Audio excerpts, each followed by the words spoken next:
Break के बाद एक दफ़ा फिर आपको कहते हैं खुशामदीद प्रोग्राम हम लोग। और आज के प्रोग्राम में हम बात कर रहे हैं आसिफ की। ये वो नौजवान के जो पुलिस की गोली का निशाना बना और उसके बाद अस्पताल में दम तोड़ गया। ब्रेक से पहले हम बात कर रहे थे आसिफ के घर वालों से, लवाइकीन से, और उनसे पूछ रहे थे कि उन पर क्या बीत रही है, और वो सब यही कह रहे थे कि हमें सिर्फ और सिर्फ इंसाफ चाहिए और हमारा भाई बेगुनाह था, बेकसूर था कि जिसको डाकू करार देकर पुलिस ने मार दिया। इस वाक़े के बाद, जैसे कि अभी आपने ब्रेक से पहले सुना भी, कि आसिफ के घर में आकर पुलिस ने रेड की जब आसिफ अस्पताल में था और आसिफ का इलाज किया जा रहा था, तो घर में पुलिस ने रेड करके घर वालों को सताया और घर वालों में से मामू को साथ थाने में ले गया। अब वहाँ पर जाकर मामू के साथ क्या किया, हमारे साथ मौजूद हैं आसिफ के मामू। ये बताइएगा कि आपको घर से जब उठाया गया तो मैं अपनी शॉप पे बैठा हुआ था, मैं दूध वाली दुकान पे अपना सौदा बेच रहा था, तो पुलिस ने चारों तरफ से मुझे घेर लिया। उन्होंने कहा दुकान। ये सब किस वक्त हुआ? तकरीबन 5 बजे के दरमियान। शाम 5 बजे? हाँ, इस वकूए के। शाम 5 बजे या सुबह 5 बजे? शाम 5 बजे, जब आसिफ के वकूए से 2.5 घंटे बाद मैं अपनी शॉप पे सौदा बेच रहा था, तो पुलिस ने मुझे चारों तरफ से घेर लिया और आते ही मुझे कहने लगे कि दुकानदार कौन है। मैंने कहा मैं हूँ। आसिफ के क्या लगते हो? मैंने कहा मैं मामू उसका। तो मुझे उठा के ले गए, मुझे नाले से पकड़ लिया और मुझे बोले कि वो खुरम लड़का कहाँ है। मैंने कहा कौन सा खुरम? मैंने कहा मुझे खुदा की कसम कुछ भी नहीं पता। और SHO ने मेरे पे दबाव डाला, आप मानो कि वो डाकू था, क्या करता था। मैंने कहा क्या करता था? वो दूध की दुकान करता है, सुबह 5 बजे खोलता है, 11 बजे मैं आ जाता हूँ, फिर रात 12 बजे तक मैं दुकानदारी करता हूँ।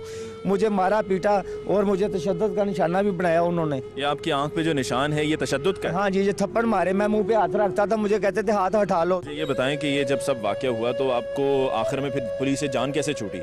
क्या पैसे दे लाकर? और अगर पैसे दिए तो कितने पैसे दिए? बाद में उन्होंने 20,000 रुपया हमसे मांगा और मेरे बड़े भांजे ने, उन्हें आसिफ के बड़े भाई ने 20,000 रुपया लिया कि तुम दुकान पे बैठो, तुम्हें कोई तंग नहीं करेगा। अब जी आगे बढ़ते हुए बात करते हैं। आसिफ के साथ उसका दोस्त था मोटरसाइकिल पे मौजूद के जब पुलिस ने पहला फायर किया चबुर्जी पे। आपका भाई था? लेकिन आपका उनका आसिफ का तो वो दोस्त था ना? आसिफ का दोस्त था और आपका वो भाई था। तो मुझे ये बताएं कि आपका भाई करता क्या है? वो वकील के साथ होता है हाई कोर्ट में। और उम्र क्या है आपके भाई की? तकरीबन 17 साल है। मुझे ये बताएं कि जब ये वाक़या हुआ तो उस वक्त आसिफ और वो दोनों इकट्ठे मोटरसाइकिल पर थे? हाँ जी बिल्कुल। तो आपके भाई ने क्या बताया कि पुलिस ने क्या पहले फायर किया? पुलिस वालों ने पहले फायर किया लेकिन आसिफ ने नहीं किया, क्योंकि उन्होंने ना आसिफ को पकड़ के बाद में फायर किया। लेकिन क्या आपके भाई से आपकी बात जब हुई तो आपने उनसे ये नहीं कहा कि भागने की क्या ज़रूरत थी? दिन का वक्त था, अंधेरा भी नहीं था, लोग भी बेतहाशा थे, तो ऐसी बेगुनाह तो तुम्हें उन्होंने पकड़ के नहीं कुछ कहना था? वहीं पर मोटरसाइकिल रोकते और पूछते कि हाँ जी क्या मसला है, क्यों फायर कर रहे हैं आप? वो ना असल में उन्हें डर था कहीं ये वो डकैती का पर्चा ना कर दे हम पर इस चीज़ नहीं। लेकिन पहले से उनके जहन में कैसे आ गया कि डकैती का पर्चा होगा? हो सकता है कि पुलिस के डर की वजह से वो भागे कि पुलिस वाले पकड़ लेंगे। साथ में छोटा बच्चा था। तो नहीं है जो सिविल वर्दी में ये जो आदमी खड़े हैं हमें रोक रहे हैं या मुखालफिन है, यहाँ कोई डकैत तो नहीं है। पुलिस वालों से उन्होंने फायर चलाया इसलिए वो वालों के डर से। हाँ जी, उन्हें नहीं पता ये पुलिस वाले हैं। तो उस वाक़े के बाद आपका भाई जो है वो अब तक क्या कहीं रूपोश छुपा हुआ है? बिल्कुल वो भागा हुआ है, क्योंकि वो मुझे ना खौफ ज़्यादा हो गया। लेकिन वो ना मुझे ना मंगल की रात को जो उनसे जिस दिन ये वकूआ हुआ है, तो मुझे ना 1:30 बजे का टाइम है, मैं मोड़ से घर की तरफ जा रहा हूँ, तो ना 3 मुलाजिम आए हैं पीछे से। उन्होंने आगे मुझे पीछे से जफ़ा डाला और जो उनसे वो थे SHO साहब आतिफ साहब, जो उनसे उन्होंने मुझे मारना शुरू कर दिया। ठीक है, मेरी जेब में पैसे भी थे और मोबाइल भी थे, वो भी उन्होंने उसी टाइम निकाल लिए। तो मुझे गाड़ी में बिठा के मेरे घर रेड किया और वालदा से बदतमीज़ी भी किया उन्होंने और गालियाँ भी दे के गए हैं। तो मुझे थाने ले के गए हैं। जब अगले दिन उधर मेरे घर वाले आए हैं तो मुझे उधर से उठा के अपने घर ले गया, उधर तय खाने में जाके बंद कर दिया। 2 दिन मुझे भूखा रखा उसने उधर। कहाँ, थाने में नहीं लेकर गए? नहीं, थाने से बाहर ले गए मुझे उससे। कहीं और किसी घर में लेकर गए? घर में। वहाँ पर तय खाने में? दूसरे दिन थाने बैलफ डरवाया है कि नजायज़ बच्चा पकड़ा हुआ है, इसका क्या कसूर है। तो बैलफ पड़ा है तो उन्होंने ऊपर छिपा लिया, ऊपर तेज़ाब वाला ड्रम था खाली, इसके हाथ पाँव बांधे हैं, मुंह बांधा है इसका, तो ड्रम में डाला है। जैसे इससे हमें बाद में हिस्ट्री का पता चला है, जैसे बहुत बड़ा कोई दहशत गर्द नहीं होता वैसे इसे लटा के गए हैं। पुलिस वाली गाड़ी में लटाया हुआ था, लगाई हुई थी उन्होंने मुझे, और आंखों पर पट्टी बांधी हुई थी मेरे, और ऊपर मेरा ना सफ़ेद झोला सा दिया हुआ था उन्होंने। तो अपनी कोठी पे ले गया जहाँ पे तय खाना बनाया हुआ उसने।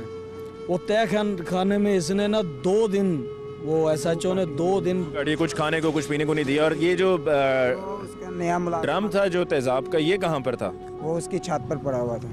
और अब ये आसिफ के इंतकाल के बाद भी क्या आपसे दोबारा पुलिस ने आके पूछगछ की है कुछ? वो मुझे कह रहे हैं कि खुरम पेश करो फिर तुम्हें छोड़ेंगे। क्यों? अपने भाई को? हाँ जी, कहते हैं वो डकैत है। मैंने कहा वो डकैत वगैरह नहीं है, वो शरीफ से आदमी है, तो आप नाजायज़ कर रहे हो। कहते नहीं तुम मान कि वो डकैत है। मैंने कहा नहीं वो डकैत नहीं है, मुझे बहुत मारा। लेके गए हुए थे, उन्होंने कहा यार इस बच्चे को छोड़ो अब। तो खुरम की बात जो है वो केस होगा ना पुलिस के खिलाफ भी, उसका वो अदालत फैसला करेगी क्या वो कसूरवार है या नहीं है। 5 वक्त नमाज पढ़दा सी, इत्थों दे ਅਸੀਂ ਵੀ ਇੱਥੇ ਹੀ ਰਹਿੰਦੇ ਆ। ਗਾਰੇ ਹਰਾਮ ਮਸਜਿਦ ਹੈ, ਇਹ ਉਹਨਾਂ ਦੀ ਦੁਕਾਨ ਹੈ, ਇਹ ਨਾਲ ਹੀ ਉਹਨਾਂ ਦੇ ਨੁੱਕਰ ਦੇ ਉੱਤੇ ਘਰ ਹੈ। ਔਰ ਉਹਨੇ ਨਿੱਕੇ ਨਿੱਕੇ 3 ਬੱਚੇ ਨੇ ਚਾਰੇ ਦੇ, ਉਹਨੂੰ तो गोली मार के मार देता ने। 5 वक्त की नमाज साढ़े कोल पढ़ता है। जी, ये वो दुकान है कि जहाँ पर आसिफ काम किया करता था। और जो अहले मोहल्ला ने भी तफसील बताई है, जो आसिफ के घर वालों ने तफसील बताई है कि सुबह 5 बजे दुकान पर आया करता था और 11 बजे तक दुकान पर रहता था। और उसके बाद फिर ये वाक़या हुआ। इससे पहले कि हम वक्फ़ा लें, यहाँ पर कुछ और लोग भी मौजूद हैं, उनसे भी हम पूछते हैं, मोहल्ले में रहने वाले हैं। ये बताइए कि आप इस मोहल्ले में रहते हैं और जिस तरह अक्सर होता है कि इस तरह के इलाकों में, जिस तरह का ये इलाका है नवाकोट का, कि मोहल्ले में रहने वालों को एक दूसरे का अच्छी तरह से पता होता है, दुख सुख में साथ होते हैं कि कौन कहाँ क्या रहता है, क्या करता है, कैसी सोच का मालिक है, सिफ़ात क्या हैं। तो ये बताइए कि आसिफ को आप कब से जानते थे? हम तकरीबन 25 साल से सबको जानते हैं, इस मोहल्ले में हर आदमी को जानते हैं और एक एक बच्चे को जानते हैं। जो ये बच्चे हमारे सामने ये नहीं बड़े हुए हैं, हम इनको भी जानते हैं, इनके मामू को भी जानते हैं, चचाओं को भी जानते हैं, जितना भी ख़ानदान है यहाँ रहता है।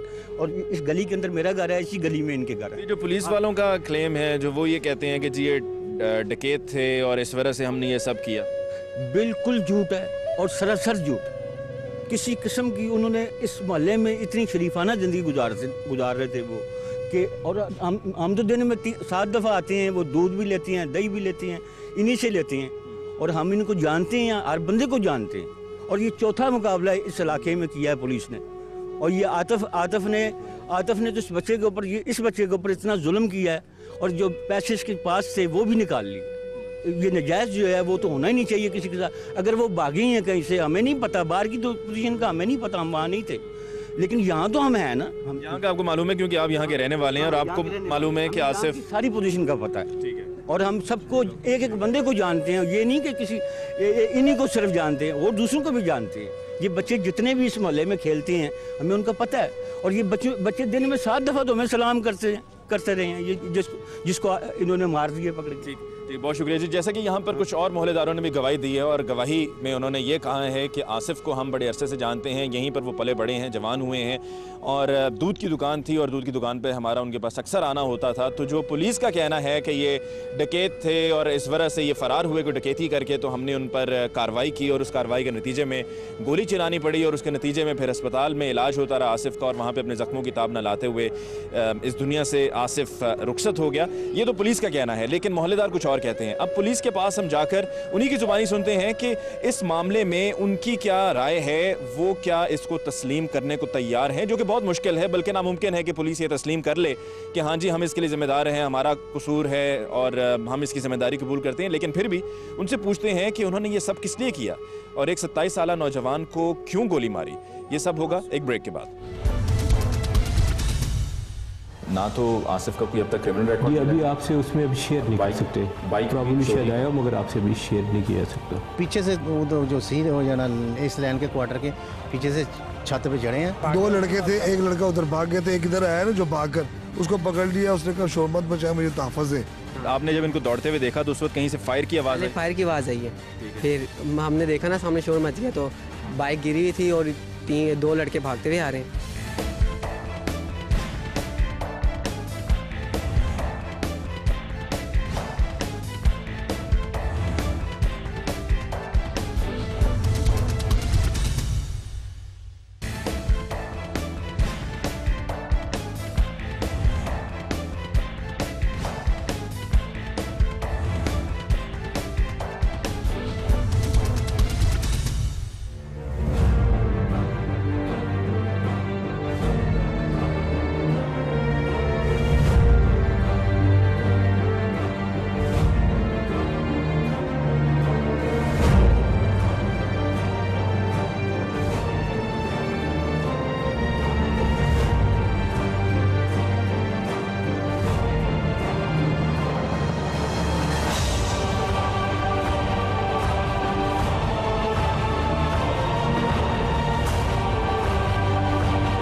ब्रेक के बाद एक दफ़ा फिर आपको कहते हैं खुशामदीद प्रोग्राम हम लोग। और आज के प्रोग्राम में हम बात कर रहे हैं इस केस की कि जिसमें 27 साला नौजवान आसिफ अपनी रोज़मर्रा की रूटीन के मुताबिक घर से रवाना हुआ और लेकिन घर वापस नहीं लौटा। क्यों? इसलिए नहीं लौटा कि एक पुलिस कार्रवाई हुई, पुलिस इनकाउंटर हुआ जिसके नतीजे में उसकी डेथ हुई। पुलिस की तरफ से जो इब्तदाई मालूमात मिली वो यही थी कि हमें फ़ायर इसलिए करना पड़ा क्योंकि आसिफ डकैत था या डकैती कर रहा था और पुलिस की गोली आसिफ को लगी, जिसके बाद वो ज़ख्मी हुआ। ज़ख्मी होने के बाद अस्पताल में ज़ेर इलाज रहा, लेकिन गंगाराम अस्पताल में ही आसिफ की डेथ हुई। अब पुलिस का वर्जन जानना यकीनन बहुत ज़रूरी है। हम लवाकिन से तो बात कर चुके हैं, लेकिन पुलिस का वर्जन क्या है ये बताने के लिए हमारे साथ मौजूद हैं उमर सईद मलिक साहब, SP हैं सिविल लाइन्स। उमर साहब, इस पूरे केस में जो फैमिली है आसिफ की, उनका ये कहना है कि आसिफ का कोई क्रिमिनल रिकॉर्ड नहीं है, इससे पहले कभी किसी केस में उस पर कोई वाक़े में कोई मुकदमा दर्ज नहीं हुआ है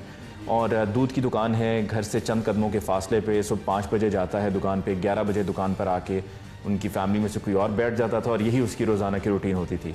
और फिर अचानक इस वाक़े का हो जाना जी, और उनका ये कहना है कि पुलिस ज़िम्मेदार है, पुलिस की गफलत है, पुलिस अपने किए पे पर्दा डालने के लिए कह रही है कि जी इनकाउंटर था और पुलिस की ही किसी गोली का वो निशाना बना।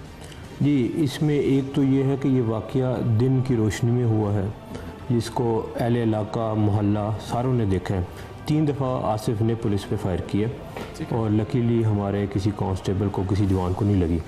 फाइनली वो एक घर में चला गया और पूरा मोहल्ला इकट्ठा हुआ, वो घर की छत पे चढ़ा, वहाँ पे फायरिंग हुई, क्रॉस फायरिंग के नतीजे में उसको फायर लगा। जहाँ तक रिकॉर्ड का ताल्लुक है, उसके रहायशी थाने में वाकई उसका रिकॉर्ड नहीं है, बाकी थानों से अभी हम चेक कर रहे हैं। ठीक है, ये बताइए कि पुलिस को कैसे इतला मिली या पुलिस को कैसे पता चला?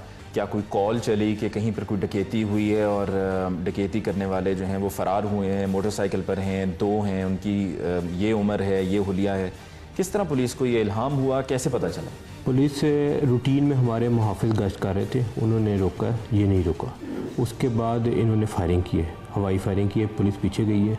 उसके बाद वो सीधी फायरिंग करते रहे और मेन मुल्तान रोड से उतर के वो TNT कॉलोनी वाली साइड पे चले गए। वहाँ पे फिर उन्होंने दोबारा फायरिंग की है। इनके पास 3 मैगज़ीन थे और वहाँ से मोटरसाइकिल छोड़ा, एक लड़का भाग गया, एक जो है वो TNT कॉलोनी की तरफ चला गया। हमारे जो मुहाफ़िज़ थे उनके पास मोटरसाइकिल था, उन्होंने फिर सर्च स्वीप एरिया में शुरू कर दी। उनको ये नहीं पता था किस घर में। फाइनली एक घर का जो दरवाज़ा था वो बंद था। अहले इलाका जो मोहल्ला था उन्होंने कहा कि यहाँ पे कोई एबनॉर्मल एक्टिविटी हो रही है। इतने में नफरी आ गई थी, मोहल्ला भी इकट्ठा हो गया था और मीडिया के भी नुमाइंदे पहुँच चुके थे।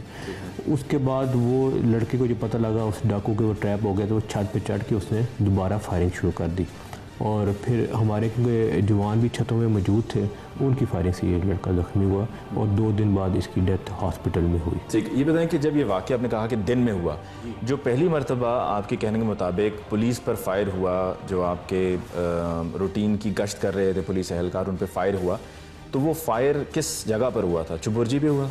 ये चुबुर्जी से आगे जो मुल्तान रोड वाली साइड पे उस तरफ हुआ था फायरिंग। पहली फायरिंग हुई। जो लवाकिन है उनकी एक ये भी सोच है, उनका ये भी कहना है कि हमारी चूँकि मुखालफत भी है, दुश्मनी भी है ख़ानदान में, चचा पहले कत्ल हो चुके हैं और इस पूरे वाक़े से पहले बहुत से लोगों के जहन में बहुत से खदशात होते हैं कि ऐसा तो नहीं है कि, क्योंकि उनका ये कहना था कि वो वर्दी में भी नहीं थे, जो पुलिस एहलकार थे वो वर्दी में नहीं थे, तो उनको ये लगा कि हो सकता है कि ये उनकी दूसरी मुखालिफ पार्टी में से कोई हो या ये कि पुलिस ने इनको रोका है तो कहीं पुलिस इन पर फायर ना करे। जी, ऐसा कतई नहीं था। हमारे मुहाफ़िज़ फरियाद ASC बिल्कुल वर्दी में था, उसके साथ जो कांस्टेबल था वो भी वर्दी में थे और इन्होंने पुलिस पे सीधा फायरिंग की है, घर में घुस के। फिर पूरा इलाका इस बात का गवाह है। ये बताइए, जब अस्पताल में ज़ेर इलाज था फायर लगने के बाद आसिफ, तो क्या पुलिस ने वहाँ पर आसिफ का बयान रिकॉर्ड किया?